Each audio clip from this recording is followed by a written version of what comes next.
अस्सलाम वालेकुम। मैं ये वीडियो बना रही हूँ क्योंकि मुझे लगता है कि आज बहुत सारे लोग ऐसे होंगे जो कि जिनको इस वीडियो की ज़रूरत है। इसमें है कि वाई एग्ज़ाम्स फेल्स। अच्छा, वाई एग्ज़ाम्स फेल्स, इस पे तो हर कोई कर सकता है कि क्यों फ़ेल हुआ, मेरी तैयारी नहीं थी, टाइम कम था, एग्ज़ाम जो है वो स्टेशंस बहुत ही डिफ़िकल्ट आए, ठीक है।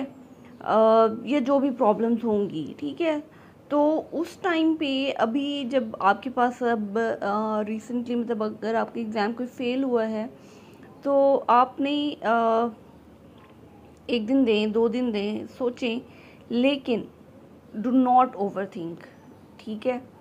ज़्यादा मत सोचें क्यों फ़ेल हुआ, नहीं, आपकी तैयारी है, ठीक है। कम है, ज़्यादा है, जैसी भी है, लेकिन तैयारी तो है ना, ठीक है। दूसरी बात ये है कि अगर आप सोच रही हैं कि ये अटेम्प्ट नेक्स्ट जो आ रही है वो मैं दूं या ना दूं, नहीं, दें, लाजमी दें, ठीक है। कॉन्सिक्वेंसेस के बारे में बिल्कुल ना सोचें। क्यों? बिकॉज यू डोंट नो, आप फ्यूचर प्रिडिक्ट नहीं कर सकती। आप अपनी तैयारी करें, आपकी तैयारी है। अगर आप क्विट करेंगी तो आप रिलैक्स हो जाएंगी, ठीक है। आप थोड़े टाइम के लिए रिलैक्स होंगी, ठीक है, लेकिन फिर जब दोबारा से एग्ज़ाम सिचुएशन आएगी आप पहले से ज़्यादा पैनिक होंगी, इस दफ़ा से ज़्यादा पैनिक होंगी, ठीक है ना। तो मेरे ख्याल में मैंने भी इस तरह से किया कि कॉन्सिक्वेंसेस के बारे में नहीं सोचा, बस मैं अप्लाई कर देती थी, ठीक है।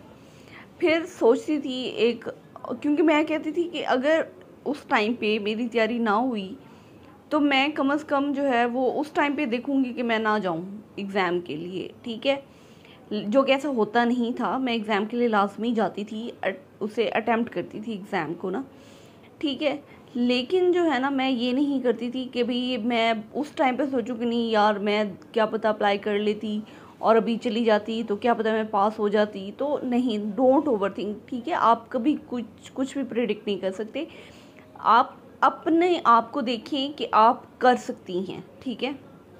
अच्छा, फिर ये है कि अब आपने अप्लाई कर दिया, फिर दूसरा आप अब ये सोचें कि आप में आपकी तैयारी में किस चीज़ की ज़्यादा कमी थी, ठीक है। कौन सा मॉड्यूल था जो आपके कम था।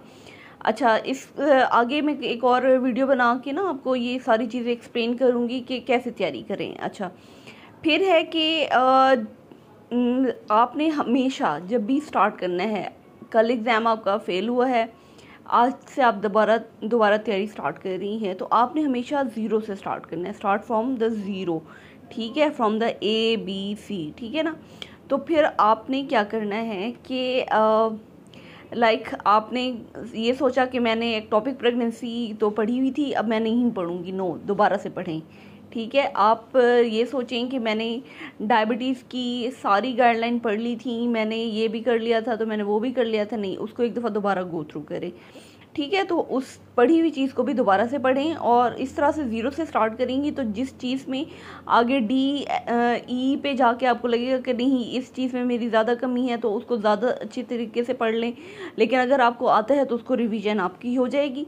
तो उसके बाद ये होगा कि जब आप एंड पे दोबारा रिवीजन कर रहे होंगे तो फिर आपको वो उसमें प्रॉब्लम नहीं होगी, ठीक है। अच्छा, ये जो अगली मैं चीज़ बता रही हूँ कि अगर आप बहुत बिज़ी हैं, बिज़ी आपके बहुत छोटे छोटे बच्चे हैं, गोद वाले बच्चे हैं, टोडलर्स हैं, ठीक है, नियोनेट्स हैं, ठीक है, तो उसमें आप ये करें कि अपने आप को ओवर बर्डन नहीं करना आपने, ठीक है।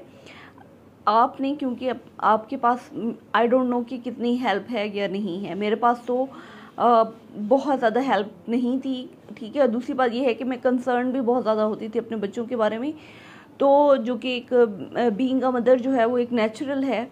तो मैंने अपने बच्चों को फर्स्ट प्रेफरेंस रखा, एग्ज़ाम को सेकंड प्रेफरेंस दी, ठीक है। उसके लिए मैंने ये किया कि मेरी पहली जो होती थी वो मसरूफ़ियत होती थी बच्चों की। मैं अपने बच्चों की मसरूफ़ियत से फ़ारिग हो के जितना भी टाइम मुझे मिलता था, 1 घंटा मिला, आधा घंटा मिला, 5 मिनट मिले, 10 मिनट मिले, जितना भी मुझे टाइम मिला, मैंने पढ़ा लाजमी रोज़ाना, ठीक है, रोज़ाना।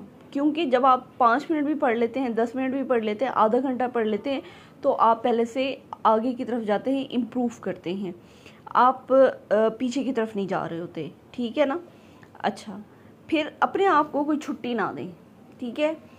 पढ़ने के लिए जो है वो छुट्टी इस तरह से कि जब आप, क्योंकि अब आप जो है वो हालत जंग में हैं, ठीक है, जंग में कोई छुट्टी नहीं होती, ठीक है, कोई रिलैक्सेशन नहीं होती, ठीक है। ईद आ गई है, कुछ भी आ गया है, पढ़ें लाजमी, वो इवेंट भी अटेंड करें, सब कुछ करें, मसरूफ़ियत है, बकर ईद आ गई है, बहुत मसरूफ़ियत है, ठीक है, खाने पकाने हैं, सब कुछ करना है। लेकिन अगर आपके पास थोड़ा भी टाइम है तो बजाय इसके कि फ़जूल गप्पे लगाने के या एक्स्ट्रा कोई फ़जूल काम करने से बेहतर है कि आप अपनी बुक उठाएं और पढ़ना शुरू करें। ये सोचे बगैर कि ये लोग कहेंगे ईद के दिन भी पढ़ रही हो, नो, आपका एग्ज़ाम है, आपने पास करना है, उन्होंने पास नहीं करना जो आपको जज कर रही हैं, ठीक है। तो हमेशा हमेशा जो है ना वो करें, पढ़ती रहें, ठीक है, छुट्टी ना दें। मैटरनिटी अगर आपकी आ गई है, डिलीवरी हो गई है, डिलीवरी आप पढ़ें, आपके पास 1-2 दिन आप अपने आप को हीलिंग के लिए दें, उसके बाद थोड़ा थोड़ा पढ़ना शुरू करें, भाई ज़्यादा ना पढ़ें, 5 मिनट के लिए पढ़ लें, 10 मिनट के लिए पढ़ लें, बुक एक साइड पे रखिए, फिर सोचें, फिर जब आप थोड़ी सी रिलैक्स हो जाएं फिर दोबारा पढ़ लें, तो इट्स ओके, ठीक है।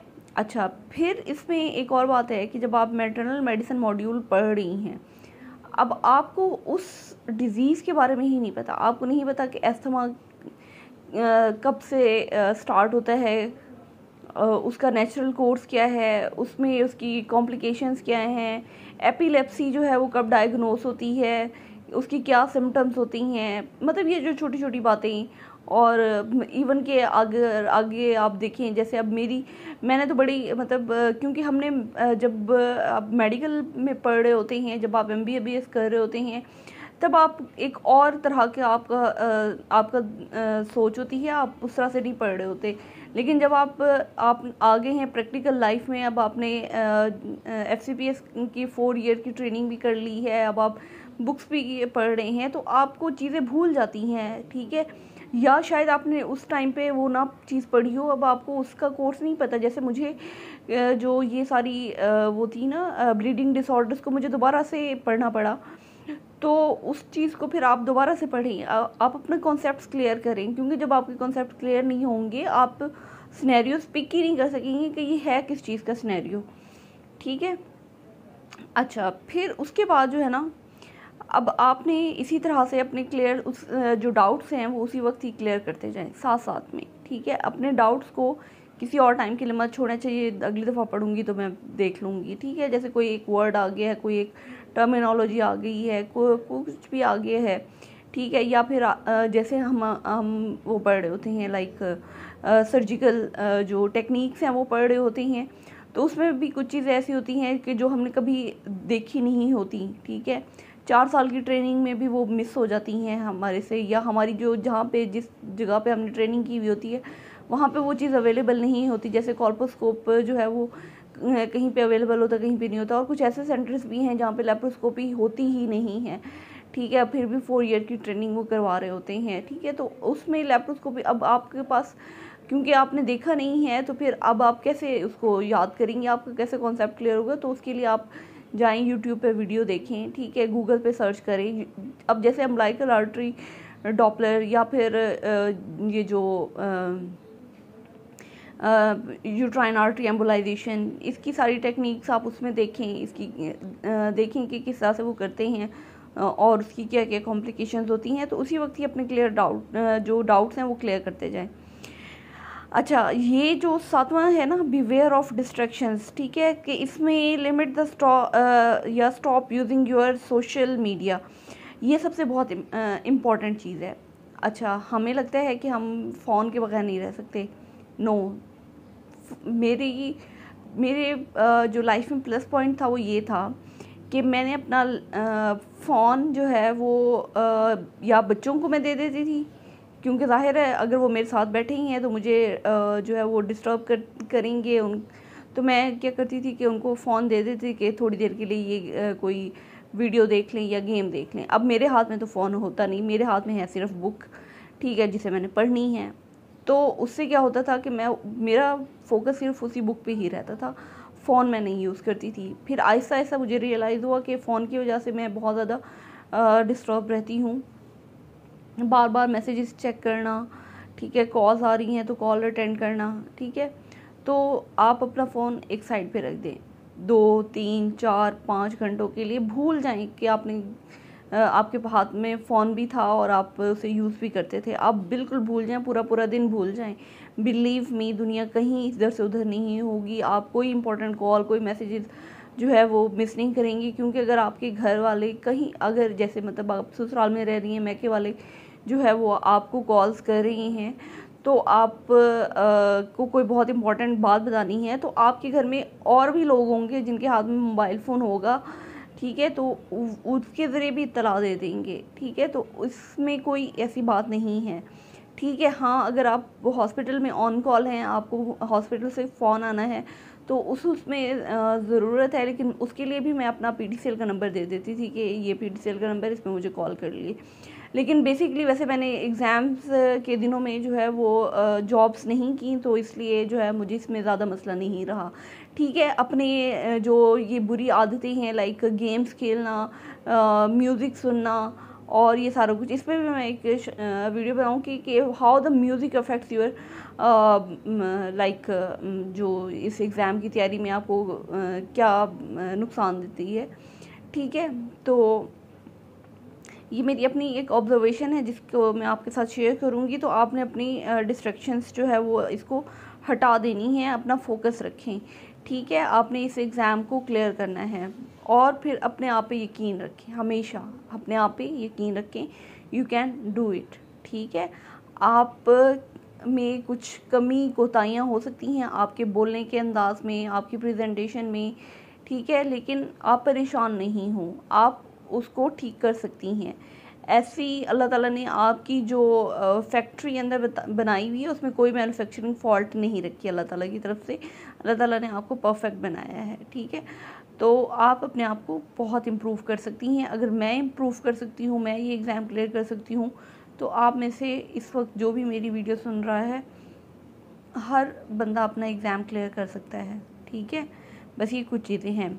इसके अलावा अब ये सारी चीज़ें सुनने के बाद अब आप ये सोचेंगे कि अब मैं नहीं कोई कोर्स ज्वाइन करना है, कोई मेंटर ज्वाइन करना है, ठीक है। आई डू ऑफर मेंटरिंग, ठीक है, बट मेरा तरीका थोड़ा सा डिफरेंट है। आई ऑफर 1-to-1 मेंटरशिप, ठीक है, मेरे हिसाब से, ठीक है। आपको क्या चीज़ बेटर है, एक तो ये कि अगर आपने कोई एक ग्रुप ज्वाइन किया था, अब आप उसमें से मैक्सिमम आप आउटपुट ले चुके हैं, तो आपको दूसरा ट्राई करना चाहिए, ठीक है। हो सकता है कि दूसरा आपको उससे भी ज़्यादा हेल्पफुल हो, ठीक है। तो लेकिन कोई कुछ ना कुछ आप रखें, क्योंकि उसमें ये होता है कि जो नए टॉपिक्स जो है वो हो सकता है जो आपने जिस तरह की तैयारी की हुई है, तो आप किसी और लड़की की केस प्रेजेंटेशन सुनेंगी तो आपको ज़्यादा हेल्पफुल हो जाएगा, ठीक है। रखें, ज़रूर रखें। और अगर आपने ख़ुद अपनी प्रैक्टिस करनी है, आप जैसे मुझे लगता था कि मुझे आता तो सब कुछ है, लेकिन मैं सुना नहीं सकती, मेरी इंडिविजुअल तैयारी नहीं है, मैं सुनने के लिए तो मैंने बहुत ज़्यादा सुन लिया, लेकिन अब मुझसे भी कोई सुन ले, तो उसके लिए फिर मैंने 1-to-1 मेंटरशिप जो है वो ज्वाइन की। फिर अब मैं ख़ुद 1-to-1 मेंटरशिप भी देती हूँ, ताकि मैं उस टाइम पे एक स्टूडेंट से उसके सारी जो पूरे सिलेबस की मैक्सिमम जो है वो उससे सुन सकूँ, ताकि उसकी जो छोटी छोटी कमी कोताही है या जो कुछ उसकी प्रॉब्लम्स हैं वो मैं उसको सॉल्व करती जाऊँ, ठीक है। तो आप भी, अगर आपको लगता है कि इट्स बेनिफिशियल कि आपको सब कुछ आता है, लेकिन अब आप उस टाइम पे जब आपने सुन लिया, आपने सब कुछ लिख लिया, आप सब कुछ कर रहे हैं, लेकिन प्रैक्टिस नहीं कर रहे, आप बोलने की प्रैक्टिस नहीं कर रहे, तो फिर उस टाइम पे एग्ज़ाम के टाइम पे आपको कोई हेल्प नहीं होगी, ठीक है। तो अब आप क्या करें कि खुद से बोलना शुरू करें। अगर नहीं होता तो कोई मेंटर ज्वाइन करें जो आपको सुन के आपकी सारी प्रॉब्लम जो है वो सॉल्व कर सके। अगर आप लोगों ने मुझसे कोई हेल्प लेनी है तो please message me, I will send my link, ठीक है, email address I will send you to, you can contact me from that, or you can also contact me on my Facebook, ठीक है। तो उसका भी मैं आपको लिंक शेयर कर दूँगी। Thank you so much.